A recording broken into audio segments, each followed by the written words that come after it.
हम सीधे आपको जरा सुनाते हैं कि जो मृतका है उसके माता पिता, उन पर इस समय क्या गुजर रही है, वो किस तरीके से अपनी बेटी के लिए इंसाफ की मांग कर रहे हैं। उन्हीं से खास बातचीत की हमारी सहयोगी ने, सुनाते हैं आपको। कोलकाता की पीड़िता के माता पिता हमारे साथ हैं। ये जानने की कोशिश करेंगे कि कहां पहुंच रहा है इन्वेस्टिगेशन, सुप्रीम कोर्ट का दायरा बढ़ रहा है, तो वहीं साथ ही साथ वो क्या सोच रहे हैं, इस समय क्या सोच रहे हैं, इंसाफ के करीब आ रहे हैं। अभी हम सोच नहीं रहा है, हम आशा कर रहा है कुछ ना कुछ जस्टिस मिलना चाहिए हम लोगों का। और क्या करेगा जो हम लोग तो मांग किया था अच्छे वाला एजेंसी इसका तदंत करे, लेकिन वो तो अभी जो 10-11 दिन उसको चार्ज में लिया है, कोई तो रिजल्ट अभी तक नहीं मिला है, सामने नहीं आया कोई रिजल्ट। कोई गिरफ्तार हो के क्या ये अपराध चिन्हित किया है, कोई तो रिजल्ट सामने नहीं आया। क्या बेटी कोई किताब लिखती थी, डायरी लिखती थी, क्या लिखती थी? इस पेज में एक लिखा हुआ है, वो एक ही बात हम बोलेंगे और कोई विचार के लिए थोड़ा दिक्कत है बोलने का। लिखा था हमको गोल्ड, ये मेमडी में गोल्ड मेडल चाहिए, वो लिखा था उस दिन में। और बाबा माँ के भालो रखते हैं, ओटा बोलो। माँ बाप को अच्छे रखेंगे और कुछ नहीं बोलेंगे। इसके अलावा कुछ उस पेज में क्या लिखा हुआ है, वो जब हमारा वाइफ को दिखा रहा था, लड़की का माँ को दिखा रहा था, उस टाइम में मेरा माजले भैया उसका तस्वीर खींच लिया था। वो पेश कहा गया कि सीबीआई के पास पहुँचे कि नहीं हम लोग मालूम नहीं। डायरी जो लिखती थी वो डायरी अभी आपके पास है कि हमारा तो कॉलेज में ही था, वो तो सीजन लिस्ट में है, सीबीआई के पास गया है कि नहीं है तो उसका बात है। सीबीआई ने आपसे बातचीत की है, कोई पूछताछ की है, क्या क्या पूछा है कभी, नहीं, या कोई चीज़ आपको लगती है जो ये भी नहीं बताएगा। संदीप घोष से बार बार पूछताछ हो रही है, माना जा रहा है करप्शन से लेकर बहुत सारी बातें उनकी सामने आ रही हैं। कभी बिटिया ने कुछ बताया था आपको? नहीं वही बताया। किसी बारे में? हाँ नहीं, उसको इस सब बारे में वो ध्यान नहीं लगाता था, उसका पेशेंट के पास ही ध्यान था। पेशेंट के साथ क्या होता था सारे दिन में, ये आके घर में कभी कभी बोलते थे। जैसे क्या क्या बोलते थे? वो जो पेशेंट आज यही पेशेंट आया, या इसका एक लंच है, एक लंच से एक आदमी जिंदा है, उसको क्या क्या ट्रीटमेंट करना पड़ा, ये सब बोलता आता था। जब सरकारी अस्पताल में काम करती हैं तो कभी ये भी बताया कि वहाँ पर सुविधाएं नहीं हैं या ऐसी समस्याएं हैं कि ये तो बोलते ही थे, लेकिन उसमें तो बस तो था, तो 4 साल कल्याणी में था, इधर भी 2 साल हो गया, उसमें कोई दिक्कत उसका नहीं था। सरकारी अस्पताल के सवाल उठ रहे थे कि सुरक्षा के बारे में कभी उसने घर पे कुछ बताया कि हमको सुरक्षित? नहीं वो सब बताओ। बापी को, माँ को कोई किसी बात पर टेंशन हो, वो सब बात हमको नहीं कभी बताते। जो काम करते थे, काम करने में आसपास में कभी किसी से झगड़ा हुआ हो या कोई बहस हुई हो? नहीं ये सब, वो जो किसी के साथ झगड़ा क्यों करेगा, वो जो बोलते ठीक है तुमको काम करना नहीं, हम उसको काम कर देंगे, वही काम कर देते थे। बेटी 36 घंटे काम करती थी लगातार, कभी लगता था कि इतना काम करेगी तो तबीयत बिगड़ जाएगी डॉक्टर की ही? ना पेशेंट नहीं थे पर तो इसमें कोई दिक्कत नहीं था उसका।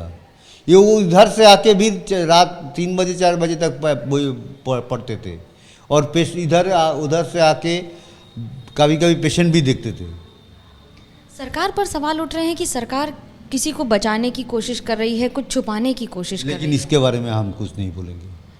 ये सरकार কিছু একটা হচ্ছে, কিছু একটা না হলে কেন বাইরে আসবে না যে আসল দোষী? এত দিন হয়ে গেল, इतना दिन से बाहर नहीं आ रहा है, पकड़ नहीं गया, कोई ना कोई तो साजिश है ही उसका। बेटी के शरीर को जब आपने आखिरी बार देखा था तो माँ के दिल पर क्या बीती थी उस समय देखकर? ये আর একটা মা হয়ে এটা বল, माँ पिता माता होके ये बोलना बहुत दिक्कत के सरकार ने जल्दी की उसकी अंतिम संस्कार करने में? थोड़ा जल्दीबाजी तो की ही थी सरकार ने, और प्रशासन ने भी बहुत जल्दीबाजी की थी। किस लिए किया था वो उसका मालूम है, लेकिन मैंने पोस्टमार्टम के लिए ले जाने के लिए उसका जल्दीबाजी नहीं था। 4 बजे 4:30 बज गए उस टाइम में, उस पोस्टमार्टम के लिए ले गया। और स्टूडेंट लोग इसलिए बोल रहा था कि सूरज रहने से अंदर ही उसका पोस्टमार्टम होना चाहिए, लेकिन वो लोग तो बाद में किया है। क्या बात है तो जो जानता है। सरकार में अगर अस्पताल में सुविधाएं ज़्यादा होती, सीसीटीवी होता तो आज इतनी समस्या नहीं होती, लगता है इस बात? ये तो अभी जो कड़ी चल रहा है, ये चलने से तो नहीं घटना घटते। जो घटाया है वो तो उसका साहस नहीं होता ना। अभी तो उस टाइम में ढीला ढाला था, इसलिए उसका, और किसी ने उसको साथ जो गलत काम किया है, इसके लिए जो जिम्मेदार है उसके लिए डिपार्टमेंट जानता है पूरा, हमको तो ये मालूम है। डिपार्टमेंट जानता है कौन है इसके? और तो जानता, वो जरूर जानता है, डिपार्टमेंट का अंदर हुआ है, नहीं जानेगा? हमारा पास कोई काम करेगा उसका जिम्मेदार हमारा नहीं है। लेकिन वो लोग अभी तक 15 दिन हो गया, हमसे कोई बात नहीं किया, एक खबर दे दिया, बस उसका पूरा काम खत्म हो गया। ममता बनर्जी सड़क पर उतरी हैं, इंसाफ मांग रही हैं। इनसे उन्होंने इंसाफ मांगने के लिए सड़क पर उतारता है, फिर कोई इसका इंसाफ चाहे उनका अच्छा नहीं लगता है, इसलिए तो 144 धारा जारी किया है और स्टूडेंट को बार बार प्रेशर कर रहा है। 14 अगस्त को जो घटना हुई उसके बाद आज भी प्रोटेस्ट चल रहा है। डॉक्टर्स वापस काम करने के लिए खुद को कॉन्फिडेंट नहीं महसूस कर उनका दिल में, सबका दिल में, आपका भी काम करने के लिए, काम करने का अच्छा नहीं लग रहा है, वो तो आप उसके सामने ही घटना घटी है, उसका काम करना अच्छा कैसे लगेगा? आपने वो सब तो आपने अपना दीदी और अपने बहन का, अपने बच्चे का स्थान पर मेरा लड़की को बिठा दिया, इसलिए तो वो लोग काम पर नहीं जा रहा है। उन्होंने बोलते हैं हम लोग का ऐसे सूरा काम लोग ऐसे साइन नहीं होता है उसका।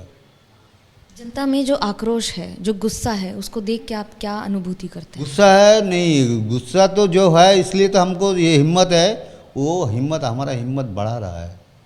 हम लोग तो इसलिए बोल रहा है जो सब हमारा पास रहे, जितना दिन हमको जस्टिस नहीं मिले, हम वो लोगों से हम यही मिनती है। और एक मिनती है आपका माध्यम से, जो लोग इस हमारा लड़की को लेके, लड़की गुजर गया है उसको लेके बिजनेस करना चाहते हैं फिर सोशल मीडिया में, इसको भी आपका चैनल के द्वारा हम बोलते हैं उसको भी बंद करने का कोशिश कीजिए। सीबीआई जांच कर रही है, सुप्रीम कोर्ट मॉनिटर कर रही है, सुप्रीम कोर्ट पर कितना भरोसा है आपको इंसाफ मिलने का? टास्क फोर्स भी बनी है। विचार विभाग के ऊपर से तो भरोसा रखना ही पड़ता है जो भी हो, और सीबीआई के ऊपर भरोसा है बोल के तो अभी तक हम आशा में है। पीड़िता की माँ क्या बोलेंगी? ममता बनर्जी के যদি কিছু বলতে হয় কি বলতে চান? বাংলায় বলবি? আমার মেয়ের নামে যে ফেক নিউজ হচ্ছে, ফেক ভিডিও হচ্ছে, এগুলো চাইবো যেন প্রশাসনের হস্তক্ষেপে বন্ধ হয়। এগুলো আমি নিতে পারছি না। তাড়াতাড়ি যাতে বিচার পাই, যত তাড়াতাড়ি বিচার পাই এই ব্যবস্থা, সেই ব্যবস্থাটা করুন।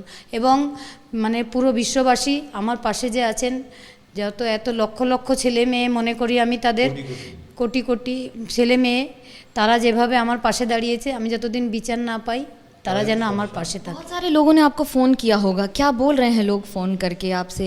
आश्वास तो कर रहा है, सभी आश्वास दे रहा है, क्या करेगा उसको, उसका बाद ज़्यादा तो उसका हाथ में भी नहीं है ना। कोलकाता पुलिस से या किसी और से फ़ोन आया अभी तक? कोलकाता पुलिस से अभी तक और कोई फोन नहीं आया। इंतज़ार है इंसाफ? तो इंतजार करना ही पड़ेगा। इंतज़ार है एक इंसाफ का कि वो जल्द ही मिलेगा, चाहे कोर्ट के अदालत से मिले या फिर जनता की अदालत में मिले। कैमरा पर्सन सूरज पांडे के साथ मनोज्ञा लोईवाल, उत्तर 24 परगना, एबीपी न्यूज़। डॉक्टर बिटिया के माता पिता को आप सुन रहे थे एबीपी न्यूज से बात करते हुए। महिला डॉक्टर के माता पिता ने कहा कि इस साजिश के पीछे कोई तो है। बॉडी जलाने के लिए इतनी जल्दी क्यों थी, ये सवाल जो पिता की तरफ से पूछा जा रहा है। विभाग को गलत काम की जानकारी, लेकिन वो बता नहीं रहे, कोई बचा रहा है और छिपा रहा है। कुछ तो है जिसको छुपाया जा रहा है। हमारे पास कोई डायरी नहीं, ये पीड़ित के पिता ने कहा है। और ममता इंसाफ के लिए किसके खिलाफ उतरी, ये सवाल जो परिवार की तरफ से पूछा जा रहा है। खुद तो वो मुख्यमंत्री हैं, वो इंसाफ के लिए किसके खिलाफ उतरी? तो इस साजिश के पीछे कोई है, इस बात को लेकर परिवार जो है वो परेशान है और चाहता यही है कि जो सच है वो सामने आए।